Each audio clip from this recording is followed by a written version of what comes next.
Hər il universitetlərdə bəzi ixtisaslar üzrə təhsil haqqında baş verən dəyişikliklər həm abituriyentlər, həm də valideynlər arasında müzakirə mövzusuna çevrilir. Milli Məclisin Elm və Təhsil Komitəsinin üzvü Samir Vəliyev növbəti təhsil ilində də ali məktəblərin təhsil haqqı qiymətlərində artım olacağını istisna etmir. Bəs hər il olan artımlar hansı səbəblərlə bağlıdır? Bunu səciyyələndirən bir sıra komponentlər var ki, bu artım qaçılmazdır.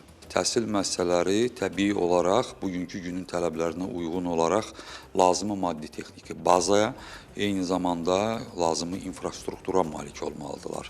Bu da təbii olaraq çox ciddi şəkildə sərmayə qoyuluşu deməkdir. Digərisi isə biz nəzərə almalıyıq ki, bugün artıq biz müşahidə edirik qismən də olsa bahalaşma prosesini, həmçinin nəzərə almalıyıq ki, yaşayış şəraitinin də tələbləri artıq dəyişibdir. Bu da o deməkdir ki, təhsil müəssisəsinin müəllimləri, eyni zamanda əməkdaşlarının bu artımları nəzərə alsaq, onların ehtiyaclarının qarşılanması da bir mənalı olaraq təhsil haqlarının artımı hesabına, əmək haqlarının artımına birbaşa bağlı olan bir məsələdir. Millət vəkili bildirir ki, universitetlər dövrün tələbinə uyğun olaraq yeni ixtisaslar yaradırlar. Bu səbəbdən də yeni laboratoriyalar yaradılır, tədris prosesinə yeni müəllimlər cəlb edilir. Bu da təhsil haqqının artımını qaçılmaz edir.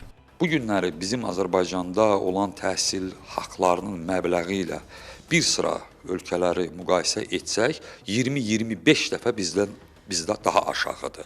Yəni, belə kiçik olan təhsil haqqınla yaxşı təhsil vermək arasında ciddi bir boşluq mövcuddur. Təhsil sərmayə tələb edir.